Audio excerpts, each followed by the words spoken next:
जो भी खुदा मसीह यीशु के ऊपर विश्वास करने वाले हैं, हमारी जिंदगी की प्रायोरिटीज क्या हैं?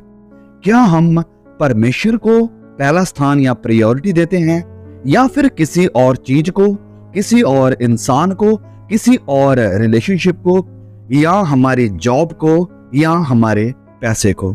जब हम पढ़ते हैं उत्पत्ति अध्याय 22 और उसके वचन 12 में यहां पर लिखा है, उसने कहा, यानी परमेश्वर ने अब्राहम से कहा, अब्राहम जबकि अपने बेटे इसहाक को कुर्बान करने के लिए मोरिया पहाड़ पर चढ़ गया था, तो परमेश्वर ने फिर अब्राहम से कहा कि इस लड़के पर हाथ मत बढ़ा और ना उसे कुछ कर, क्योंकि तूने जो मुझसे अपने पुत्र वरन अपने इकलौते पुत्र को भी नहीं रख छोड़ा। अब इससे मैं जान गया हूं कि तू परमेश्वर का भय मानता है।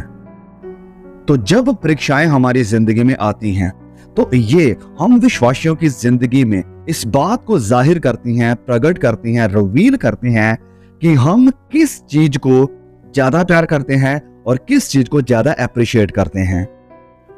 जब अब्राहम की ये परीक्षा हुई, तो ये अब्राहम की जिंदगी में से ये जानने के लिए था कि वो किसे ज्यादा वैल्यू देते हैं, किसे ज्यादा प्यार करते हैं, परमेश्वर को या अपने रिलेशंस को। परमेश्वर असल में अब्राहम से इस सवाल का जवाब देख रहे थे कि क्या तुम इसहाक को मुझसे ज्यादा प्यार करते हो या मुझे इसहाक से, अपने बेटे से ज्यादा प्यार करते हो? और इस चीज को अब्राहम की जिंदगी में जाहिर करने के लिए, अब्राहम को भी दिखाने के लिए परमेश्वर एक बहुत ही ड्रास्टिक टेस्ट या परीक्षा लेने के लिए तैयार था कि वो अपने बेटे इसहाक को कुर्बान करे। और अब्राहम इस टेस्ट के लिए तैयार हो गया। अब्राहम ने यह दिखा दिया कि उसकी जिंदगी में पहला स्थान इसहाक का नहीं है, वरन परमेश्वर का है। और फिर कुछ लोग कहते हैं, और मैं भी शायद इस इंटरप्रिटेशन से थोड़ा सहमत हूं, कि अब्राहम का ज्यादा लगाव या प्यार अपने बेटे इसहाक से हो रहा था और इस कारण परमेश्वर उसे याद दिलाना चाहते थे। और अद्भुत बात यह है कि अब्राहम इस बात के लिए तैयार था, ये अपनी जिंदगी में दिखाने के लिए कि अभी भी उसका प्यार परमेश्वर के साथ ज्यादा है।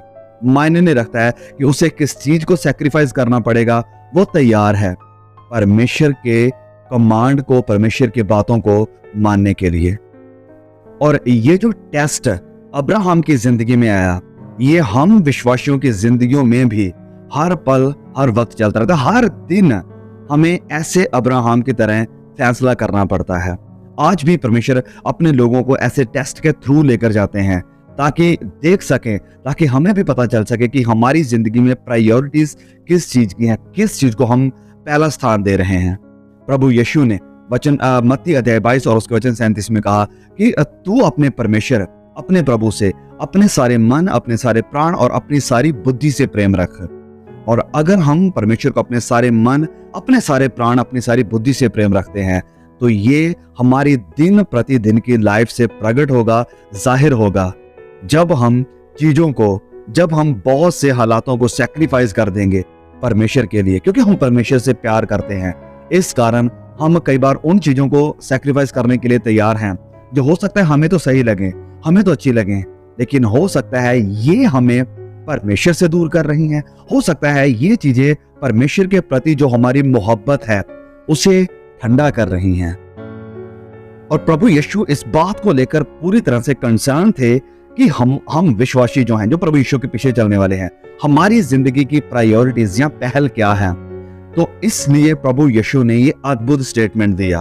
वो कहते हैं लूका अध्याय 14 वचन 26 में, सुनिए ध्यान से, कि यदि कोई मेरे पास आए, यदि कोई मेरे पास आए, कि कहे ओके मैं प्रभु यीशु के पास आया, मैं प्रभु यीशु के कदमों में आया, मैं प्रभु यीशु के पीछे चलने के लिए आया हूं, तो प्रभु यीशु कहते हैं कि अगर कोई ये फैसला करता है मेरे पीछे आने का, मेरे पास आने का, मेरा चेला बनने का, अगर कोई फैसला करता है मसीही बनने का, और अपने पिता और माता और पत्नी और बच्चों और भाइयों और बहनों वरन अपने प्राण को भी अप्रिय ना जाने, तो वह, ओके सुनिए, प्रभु यीशु कहते हैं कि वह मेरा चेला नहीं हो सकता।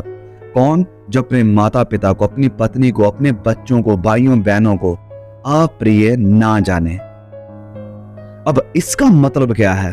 इसका सिंपली मतलब, बिल्कुल क्लियर साफ मतलब मैं आपको बताता हूं, ये है कि एक विश्वासी का, एक सच्चे मसीह का प्रभु यीशु के साथ प्यार ऐसा और इतना होना चाहिए कि जब इस प्यार की तुलना की जाए उसके बच्चों के साथ, बीवी के साथ, भाई बहनों के साथ, माँ बाप के साथ और यहाँ तक कि अपने साथ, तो ये सारे प्यार फीके दिखाई दे in comparison to the love of Christ. कि प्रभु यीशु के साथ उसका प्यार ऐसा होना चाहिए कि लोग देखें और कहें कि ये कैसा इंसान है, इसे अपनी भी परवाह नहीं है, इतनी मोहब्बत प्रभु यीशु के साथ, इसे अपने बच्चों की भी परवाह नहीं है। ऐसा रेडिकल प्यार प्रभु यीशु चाहते हैं। इसका मतलब ये नहीं है कि हम घर बार छोड़कर भाग जाएं या अपने माँ बाप से नफरत करना, अपने बच्चों से नफरत करना शुरू कर दें, अपने आप से ऐसी नफरत करेंगे हम अपने आप को खत्म कर दें। नहीं, इसका मतलब ये है कि अपने आप से पहले प्रभु यीशु, बच्चों से पहले प्रभु यीशु, माँ बाप से, बीवी से, हस्बैंड से पहले प्रभु Yeshu. This is the meaning of following Christ and this is what he made very clear. और कई बार, सुनिए ध्यान से इस बात को, कई बार हमारी इस मोहब्बत को, हमारे इस प्यार को या विश्वास को हमारी जिंदगी में देखने के लिए, जाहिर करने के लिए हो सकता है कि परमेश्वर हमारे सामने ऐसे हालातों को बनाए, ऐसी सिचुएशंस को लेकर आए कि जहां पर हमें अपने हस्बैंड, वाइफ, बीवी, बच्चे और माँ बाप को भी शायद रिनॉन्स करना पड़े, त्यागना पड़े, शायद उनके भी विरोध में जाना पड़े।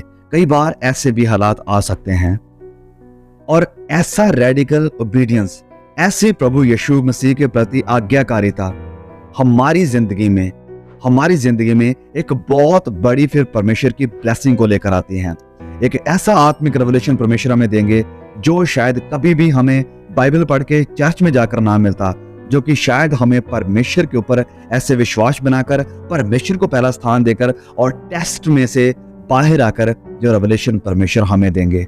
और जैसे आशीष हमें अब्राहम की जिंदगी में भी देखने को मिली, जब उसने परमेश्वर की इस आज्ञा को ना ठुकराते हुए बात को मानकर अपने बेटे अब्राहम, अपने बेटे इसहाक को कुर्बानी चढ़ाने के लिए तैयार हो गया।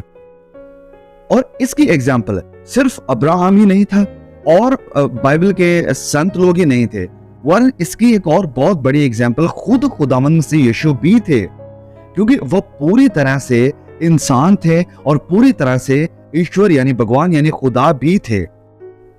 अब इस सब के बावजूद भी प्रभु यीशु जब इस धरती के ऊपर थे, तो इस धरती के ऊपर रहते हुए उन्होंने दर्द का, दुख का, मानसिक पीड़ा का और कठिनाइयों का सामना किया।